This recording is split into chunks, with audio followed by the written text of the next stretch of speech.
Zotri Bilali, mirë se erdhe. Nasi që qëdarë, mirës. Dhe njëherë ju bëthirje Serbis që të distancohet nga Rusia, e po ashtu Kosovës që të punoj sa më shumë për antarësim sa më të shpejt në NATO. Si per realisht seancë dëgjimore ku tema kyqe ishte Kosova realisht dhe stabiliteti në Ballkanin Perëndimor, duke qenë se u përmend se Rusia po shfrytëzon çdo mënyrë që të destabilizojë Ballkanin Perëndimor.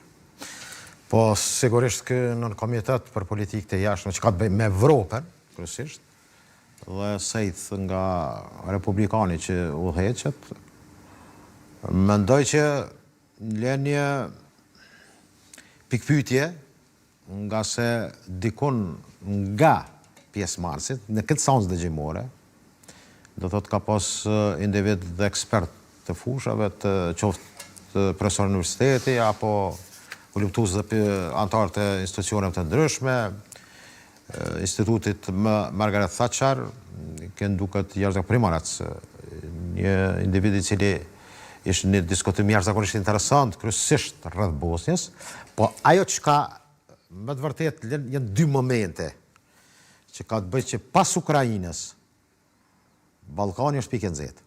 Po, ashtu tha. Po, kjo më thot drejtën angazhmani dhe i momenti që kërkohet me ngullëm është që Serbia të orientohet, të mos lejohet të jetë e barrikadune në kampin lindor ose Moskovit, dhe e dyta që Kosova të merr hapa për antarësim në NATO. Do thot rrëthimi i vendeve të Ballkanit Perëndimor me përjashtim të Serbisë, edhe pse Kosova ka trupa, ka një specifik tjetër që ka përfundimi i luftës me misionin e NATO, të forit, realisht Kosova do të punoj shumë në këtë drejtim, së është një sinjal. Ajo që le një shije, mund të thëmë, nga gjithë kjo seancë dëgjimore, kërkohet Trumpit dhe administratës amerikane që të jetë më aktive në region. Nga se edhe pse nuk ka kufizim territorial Amerika me vendet e Ballkanit, ka interesat më dha dhe kjo për të ndaluar dominimin kryesisht rusë dhe kinez.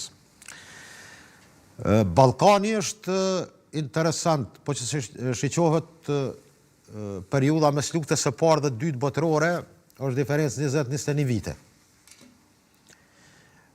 Po që se mirët pastaj luftat nga shpërbërja e Jugosllavisë, që nga vitin 1991, nuk jam kështu skeptik dhe të fus pesimizëm, po nuk kalojnë 40 vite, 50 vite për sjellë luftë në këtë territor, këtë region.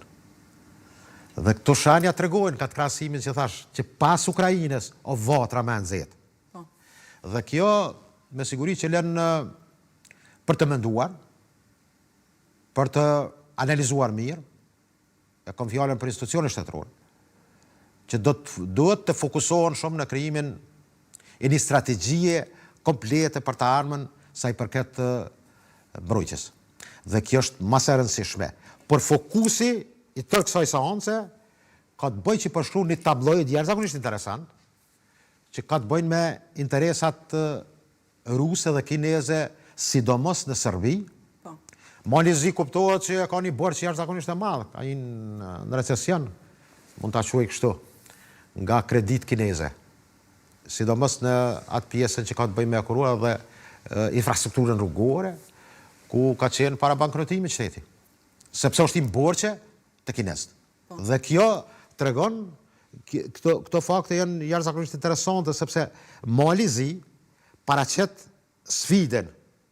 Ma vonë do tregoj për dy komponenta pse paraqet krizë që ka të bëjë me ushtrinë e kozakëve të formuar në 2016 në Kotor, ushtria kozake e Ballkanit, që udhëheqën nga një përfaqësues rus, pastaj nga një ish ushtarak i brigadës 63 dhe gjatë luftës Kosovë, që ka kaluar dhe pastaj është bërë preft, dhe pastaj ai Savic operacioni Luhanski, që ka ndodhur në 28 nëntor të mujtë të kaluar, me insistimin e dy shërbime inteligjente të NATO-s për të arrestuar këtë person.